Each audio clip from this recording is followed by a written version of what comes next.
Welcome to Telugu current affairs. ఈ రోజు మనం 18th అక్టోబర్ 2020 కి సంబంధించిన ఎడిటోరియల్ అనాలిసిస్ చూస్తున్నాం. వన్ నేషన్ వన్ ఎలక్షన్, దేశంలో జమిలీ ఎన్నికల వైపు పడుతున్న అడుగులు అనే టాపిక్ గురించి మాట్లాడుకోబోతున్నాం. సో ప్రధానంగా ఈ రోజు భారతదేశంలో చర్చలో ఉన్న ఒక ముఖ్యమైన అంశం ఏంటంటే one nation one election. So ప్రధానంగా భారతదేశ ప్రజాస్వామ్య వ్యవస్థలో అతి ముఖ్యమైన అంశం ఎన్నికలు మరియు ఎన్నికల నిర్వహణ. సో ఈ ఎన్నికల వ్యవస్థకి సంబంధించి ఒక ప్రధానమైన సంస్కరణగా చర్చలో ఉన్న అంశమే ఈ యొక్క జమిలీ ఎన్నికలు లేదా one nation one election. So ఈ వన్ నేషన్ వన్ ఎలక్షన్ అనే అంశం లేదా జమిలీ ఎన్నికలకు సంబంధించి ఈ రోజు వీడియోలో మనము జమిలీ ఎన్నికలు అంటే ఏంటి, జమిలీ ఎన్నికల వల్ల ఉండే లాభాలేంటి, జమిలీ ఎన్నికలకు సంబంధించి ఇప్పుడు నిర్వహించాలంటే ఉన్న అడ్డంకులు లేదా ఛాలెంజెస్ ఏంటి అనే విషయాల గురించి ప్రధానంగా డిస్కస్ చేస్తాం. అదే విధంగా ఈ రోజు చర్చలోకి ఎందుకు వచ్చింది జమిలీ ఎన్నికల అంశానికి సంబంధించి దాన్ని కూడా మనం డిస్కస్ చేస్తాం ఈ రోజు వీడియోలో. సో జమిలీ ఎన్నికలు అంటే ఏంటి?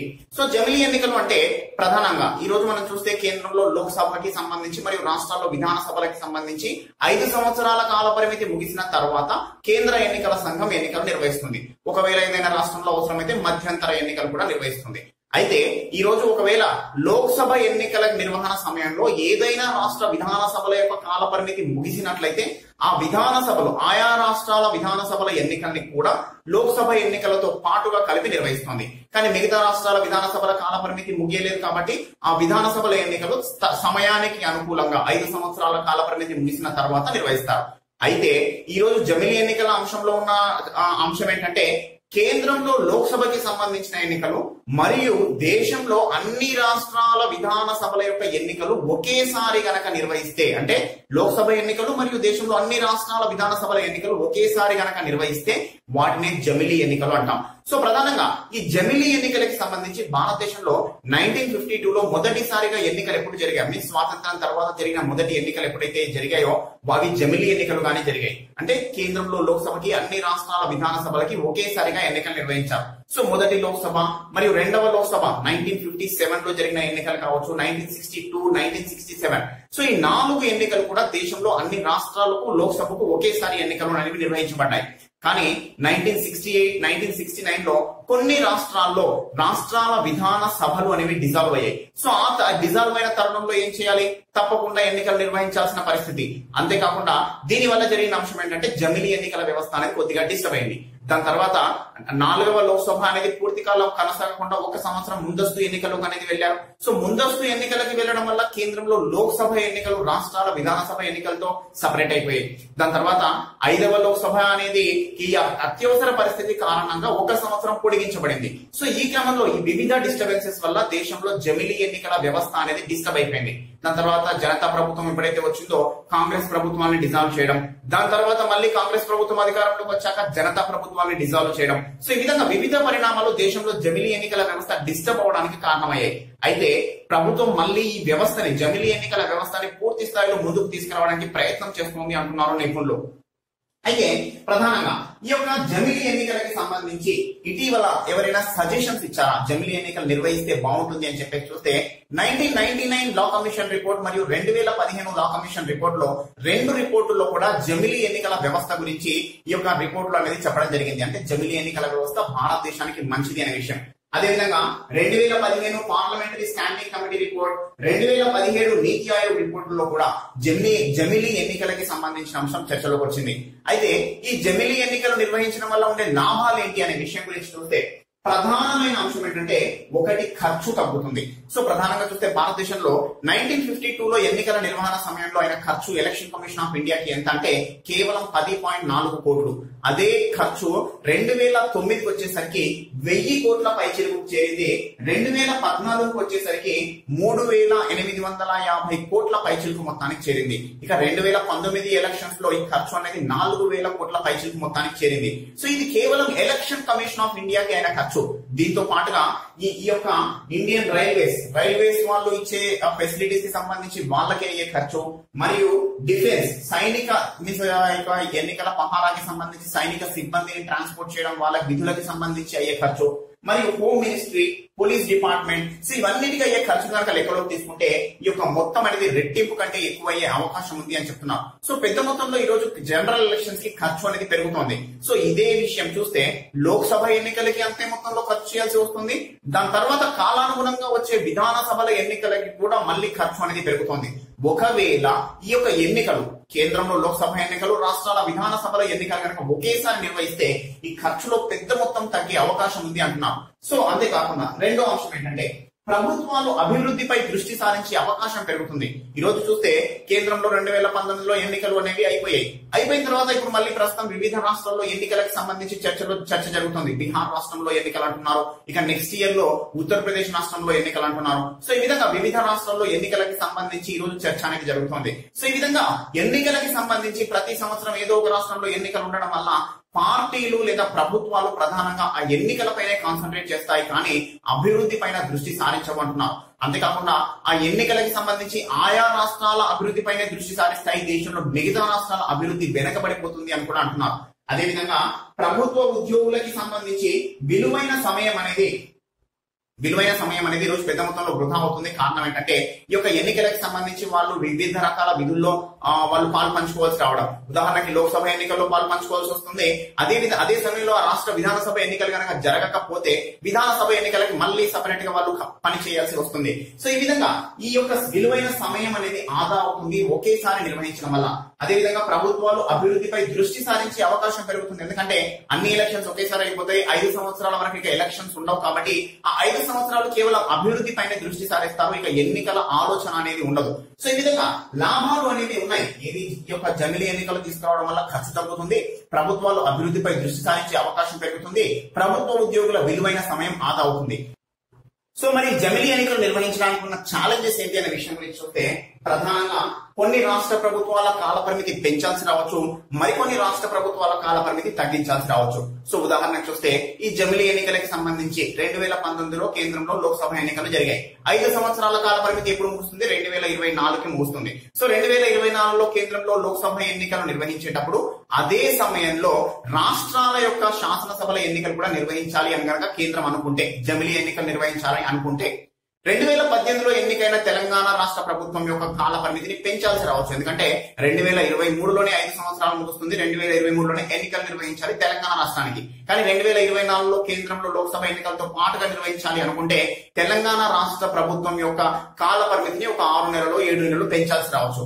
అదే సమయంలో రేపు రాబోయే ఎన్నికల్లో బీహార్ రాష్ట్రంలో ప్రభుత్వాలు ఏర్పడతాయి, వాటి యొక్క కాల పరిమితిని తగ్గించాల్సి రావచ్చు. సో ఈ విధంగా వివిధ రాష్ట్రాల కాల పరిమితిని కొన్ని రాష్ట్రాలది పెంచాలి, కొన్ని రాష్ట్రాలది తగ్గించాల్సి రావచ్చు. కాబట్టి ఆ అంశానికి సంబంధించి ఒక ఛాలెంజ్ ఎదురవచ్చు ప్రభుత్వానికి అంటున్నారు. సో ప్రధానంగా రాజ్యాంగంలో 83వ ఆర్టికల్ మరియు 172 ఆర్టికల్ ప్రకారంగా చూస్తే 83వ ఆర్టికల్ చెప్పే అంశం ఏంటంటే కేంద్రంలో లోక్సభ యొక్క కాల పరిమితి 5 సంవత్సరాలు అని చెప్తుంది.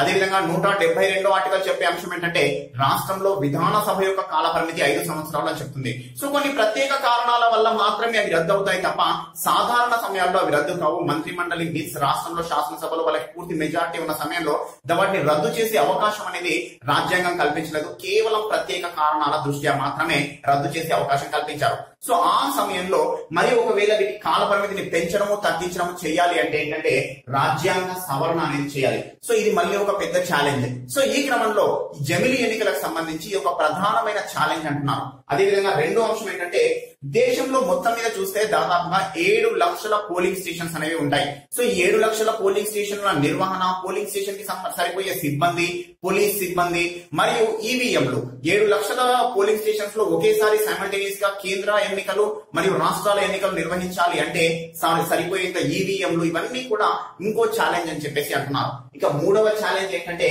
రాష్ట్ర ఎన్నికలను కేంద్ర సమస్యలు ప్రభావితం చేసే అవకాశం ఉంది. ఈ రోజు చూస్తే రాష్ట్రాల్లో జరిగే విధానసభ ఎన్నికలు ప్రధానంగా రాష్ట్రంలో ఉండే సమస్యలని ఐడెంటిఫై చేసుకోవడం, వాటిపైనే ఈ యొక్క ఎన్నికల నిర్వహణ అనేది జరుగుతుంది. ప్రధానంగా రాష్ట్ర ప్రభుత్వం అందించే సంక్షేమ పథకాలు, వీటి బేస్ గానీ ఎలక్షన్స్ అనేవి ఉంటాయి.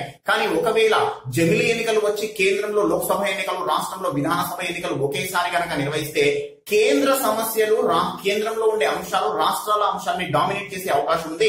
రాష్ట్రంలో ప్రాంతీయ ప్రభుత్వాలు ప్రాంతీయ పార్టీలు ఏవైతే ఉన్నాయో వాటిని కేంద్ర పార్టీలు డామినేట్ చేసే అవకాశం ఉంది అనేసి అంటున్నారు. సో ఇవన్నీ ప్రధానమైన ఛాలెంజెస్ గా ఉన్న తరుణంలో రాజ్యాంగ సవరణకి మరి ఎంతవరకు అవకాశం ఉంది అనే విషయం గురించి కూడా ఈ రోజు చర్చ అనేది జరుగుతోంది. సో ప్రధానంగా జమిలీ ఎన్నికలకు సంబంధించి కొన్ని పాజిటివ్స్ ఉన్నాయి, అది ఇంప్లిమెంట్ చేయడానికి ఈ రోజు కొన్ని ఛాలెంజెస్ కూడా ఉన్నాయి. సో ఇవన్నిటిని మరి ఏ విధంగా బ్యాలెన్స్ చేసుకుంటుంది ప్రభుత్వం అనే విషయం గురించి మనం రాబోయే రోజుల్లో చూడాలి. అయితే ఈ రోజు జమిలీ ఎన్నికల గురించి చర్చ అనేది ఎందుకు వచ్చింది అనే విషయం గురించి ఇప్పుడు మనం ప్రధానంగా చూద్దాం. జమిలీ ఎన్నికలకు సంబంధించి ఈ రోజు ప్రధానంగా చర్చ ఎందుకు జరుగుతోందనే విషయం గురించి మనం పరిశీలిస్తే ప్రధానంగా ఒక కొత్త ప్రపోజల్ అనేది ఈ యొక్క న్యూస్ లో రావడం జరిగింది. ఏంటంటే దేశంలో జరిగే అన్ని ఎన్నికలకు ఒకే ఓటర్ జాబితా ఉంటే బాగుంటుంది అనే ప్రపోజల్ అనే విషయం జమిలీ ఎన్నికల వైపు దేశం అడుగులు వేస్తోంది అనే విషయానికి సంబంధించి ఊతమిస్తోంది అనేసి నిపుణులు అంటున్నారు. సో ప్రధానంగా ఏంటి ఈ ప్రపోజల్ అంటే, సో ఈ రోజు చూస్తే లోక్సభ ఎన్నికలు అసెంబ్లీ ఎన్నికల్ని నిర్వహించేది కేంద్ర ఎన్నికల సంఘం అయితే రాష్ట్రాల్లో పంచాయతీ ఎన్నికలు మున్సిపల్ ఎన్నికలు స్థానిక సంస్థల ఎన్నికలు నిర్వహించేది రాష్ట్ర ఎన్నికల సంఘం. అయితే ఈ యొక్క కేంద్ర ఎన్నికల సంఘం నిర్వహించే ఎన్నికలకి అంటే లోక్సభ శాసనసభ ఎన్నికలకి సంబంధించి ఎలక్షన్ కి సంబంధించి ఓటర్ లిస్ట్ ఏదైతే ఉంటుందో దానిని కేంద్ర ఎన్నికల సంఘం తయారు చేస్తుంది, నిర్వహిస్తుంది. అదే క్రమంలో రాష్ట్రాల ఎన్నికలకి సంబంధించి మీన్స్ రాష్ట్రం లోపల జరిగే స్థానిక సంస్థలు పంచాయతీ మున్సిపల్ ఈ ఎన్నికలన్నిటికీ సంబంధించి ఓటర్ లిస్ట్ అవసరమైతే నిర్వహించుకునే స్వేచ్ఛ రాష్ట్రాలకు కల్పించింది రాజ్యాంగం 243K మరియు 243ZA. సో ఈ రెండు ఆర్టికల్స్ ప్రకారంగా రాష్ట్రాల్లో ఓటర్ లిస్ట్ ని తయారు చేసుకోవచ్చు, నిర్వహించుకోవచ్చు, ఎన్నికల నిర్వహణ, సో ఇవన్నీ అంశాలకు సంబంధించి రాష్ట్ర ఎన్నికల సంఘానికి అధికారాలు కల్పించబడ్డాయి. అయితే దీని వల్ల జరిగే పరిణామం ఏమవుతుంది అంటే కేంద్రం ఓటర్ లిస్ట్ తయారు చేస్తుంది, రాష్ట్రాలు ఓటర్ లిస్ట్ తయారు చేస్తున్నాయి. సో ఈ రెండింటికి సంబంధించి ప్రజాధనం దుర్వినియోగం అవుతుంది 2 సార్లు అని చెప్పేసి అంటున్నారు. అదే విధంగా 243K 243ZA ప్రకారంగా రాష్ట్ర ఎన్నికల సంఘానికి అధికారం కల్పించినప్పటికీ కేంద్ర ఎన్నికల సంఘం తయారు చేసే లిస్ట్ కనుక వాడుకుంటే ఈ యొక్క ప్రజాధనాన్ని సేవ్ చేయవచ్చు అనేది ఒక ఆలోచన. ఇక రెండో అంశం ఏంటంటే కేంద్ర ఎన్నికల సంఘం రూపొందించే లిస్ట్ లో ఒక పేరు ఉంటుంది, అదే పేరు రాష్ట్ర ఎన్నికల సంఘం రూపొందించిన లిస్ట్ లో ఉండదు. సో ఒక వ్యక్తి శాసనసభ ఎన్నికల్లో ఓటు వేసిన తర్వాత ఈ యొక్క స్థానిక సంస్థల ఎన్నికల్లో ఓటు వేయడానికి వెళ్తే అతనికి ఓటు హక్కు లేదు అంటారు. సో ఈ విధంగా కన్ఫ్యూజన్ అనేది పెరుగుతుంది. దీనివల్ల సమస్యలు పెద్దమవుతున్నాయి. కాబట్టి ఒకే ఓటర్ లిస్ట్ ను పటిష్టంగా రూపొందిస్తే బాగుంటుంది అనేసి ఈ రోజు కేంద్రం ఆలోచిస్తోంది అంటున్నారు. అయితే దీని గురించి ప్రైమ్ మినిస్టర్ ఆఫీస్ లో చర్చ జరిగింది. సో ఆ చర్చలో చెప్పిన అంశం ఏంటంటే 2 ప్రత్యామ్నాయాల గురించి చర్చ జరిగింది. అంటే ఈ యొక్క ఓటర్ లిస్ట్ కి సంబంధించి రూపొందించాలనుకోవడం బానే ఉంది, కానీ దీనికి రాష్ట్రాలు ఒప్పుకుంటాయా అనే విషయానికి సంబంధించి కొంత చర్చ అనేది జరగడం జరిగింది. సో ఈ చర్చలో ఏంటంటే 2 ప్రత్యామ్నాయాలు ప్రపోజ్ చేశారు. సో ఏంటి ఆ ప్రత్యామ్నాయాలు అంటే రాజ్యాంగంలో 243K మరియు 243ZA సో ఈ 2 ఆర్టికల్స్ ని సవరించి కేంద్రం తయారు చేసే ఓటర్ జాబితానే రాష్ట్రాలు వినియోగించుకోవాలని చేరిస్తే ఇక సమస్య ఉండదు అనేసి ఒక ప్రపోజల్. ఇక రెండవ ప్రపోజల్ ఏంటంటే కేంద్ర ఎన్నికల సంఘం తయారు చేసే జాబితాను వాడాలి అని చెప్పేసి రాష్ట్రాలను ఒప్పిస్తే ఈ రాజ్యాంగ సవరణ అనే అంశం కూడా అవసరం లేదు అనేసి 2 ప్రత్యామ్నాయాలు ప్రపోజ్ చేశారు. సో ఈ క్రమంలో ఈ రెండవ ప్రత్యామ్నాయాన్ని మొదటి అంశంగా చర్చలోకి తీసుకుని ఈ యొక్క రాష్ట్రాలను ఒప్పించే బాధ్యతను రాజీవ్ గౌబా గారి నేతృత్వంలో ఒక కమిటీకి అప్పగించారు. సో ప్రధానంగా ఏంటంటే రాష్ట్రాల్లో ఓటర్ లిస్ట్ తయారీ అనేది అవసరం లేకుండా కేంద్ర ఓటర్ లిస్ట్ ని ఉపయోగించుకునే విధంగా రాష్ట్రాలని ఒప్పుకునే విధంగా ఈ యొక్క చర్చ చేపట్టాలి అనేసి రాజీవ్ గౌబా గారి నేతృత్వంలో కమిటీ అనేది ఏర్పాటు చేయడం జరిగింది. సో నెల రోజుల సమయం ఇచ్చారు. ఈ నెల రోజుల లోపల రాష్ట్రాలతో చర్చించి దీనిపై ఒక కన్క్లూజన్ కి రావాలి అని చెప్పేసి ఆ కమిటీకి కొంత టైం ఫ్రేమ్ ఇచ్చారు. సో ఈ నెల రోజుల తర్వాత కూడా ఈ సమస్య అనేది పరిష్కారం కాకపోతే రాజ్యాంగ సవరణ చేయాలి అని కేంద్రం ఆలోచిస్తోంది అంటున్నారు. అయితే ఈ రోజు ఈ యొక్క సమస్య అనేది ఏదైతే ఉందో ఈ సమస్యకి 2 ప్రత్యామ్నాయాలు సూచించారు, బానే ఉంది. సో ఈ యొక్క ప్రత్యామ్నాయాలు ఈ యొక్క సమస్య ఇవన్నీ కూడా ఎందుకు చర్చలోకి వచ్చాయి అంటే జమిలీ ఎన్నికల గురించి వచ్చాయేమో అనేసి నిపుణులు అంటున్న పరిస్థితి. ఎందుకంటే 2019లో ఎన్నికైన కేంద్ర ప్రభుత్వం యొక్క కాల పరిమితి 2024లో ముగుస్తుంది. సో 2024లో కేంద్ర కాల పరిమితి ముగిసినప్పుడు ఎన్నికలు అనేది నిర్వహించాలి తప్పదు. సో 2024 కంటే ముందు 2022 సంవత్సరంలో ఉత్తరప్రదేశ్, ఉత్తరాఖండ్, పంజాబ్, మణిపూర్ రాష్ట్రాల్లో ఎలక్షన్స్ అనేవి ఉన్నాయి. అదేవిధంగా 2023 సంవత్సరంలో కర్ణాటక, మహారాష్ట్ర, తెలంగాణ రాష్ట్రాల్లో ఎన్నికలు ఉన్నాయి. సో ఈ క్రమంలో ఇంకా కొన్ని రాష్ట్రాలు కూడా యాడ్ అవుతాయేమో వీటికి. సో ఈ క్రమంలో ఈ యొక్క రాష్ట్రాల్లో ఉండే జరిగే ఎన్నికల్ని గనక 1 సంవత్సరము లేదా 2 సంవత్సరాలు పోస్ట్ పోన్ చేయగలిగితే ఈ ఎన్నికలన్నీ కూడా కేంద్ర ఎన్నికలతో పాటుగా నిర్వహించవచ్చు. అదే సమయంలో ఎక్కువ కాల పరిమితి ఉన్న రాష్ట్రాల యొక్క కాల పరిమితిని కూడా తగ్గిస్తే అన్ని రాష్ట్రాల విధాన సభలు మరియు పార్లమెంట్ ఎన్నికలన్నీ కూడా ఒకేసారి నిర్వహించవచ్చు అనే ఆలోచనతో కేంద్రం ఉన్నట్టు కనిపిస్తోంది అనేసి నిపుణులు అంటున్నారు. అయితే ఎలక్షన్ కమిషనర్ సునీల్ అరోరా గారు చెప్పిన అంశం ఏంటంటే జమిలీ ఎన్నికలకు మరియు ఓటర్ జాబితాకి సంబంధించిన ప్రపోజల్ కు ఎలాంటి సంబంధం లేదు. ఓటర్ జాబితా ప్రపోజల్ కేవలం ప్రజాధనాన్ని సేవ్ చేయడానికి అనేసి ఈ యొక్క ఎలక్షన్ కమిషన్ గారు చెప్పారు అంటున్నారు. సో మొత్తం మీద ఏంటంటే జమిలీ ఎన్నికలకు సంబంధించి కేంద్రంలో కొంత చర్చ అనేది జరుగుతోంది. దానికి సంబంధించి కొన్ని ముందడుగులు పడుతున్నాయి అనేసి నిపుణులు అంటున్న పరిస్థితి. సో ఇదండి ఈ రోజు వచ్చిన ఎడిటోరియల్ అంశం. నెక్స్ట్ ఇంకో ఎడిటోరియల్ తో మళ్ళీ కలుస్తాను. Thank you.